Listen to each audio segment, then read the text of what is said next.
I would like to get your comment and feedback on this matter.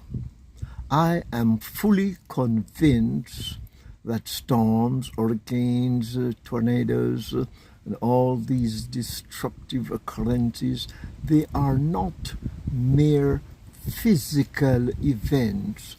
There is a very strong spiritual dimension to all of these events. They do not come just by themselves or just by the work of nature. There is some spiritual force in and around these events. Let me know what you think and why you think what you think. I'd like you to like, share, comment, and subscribe.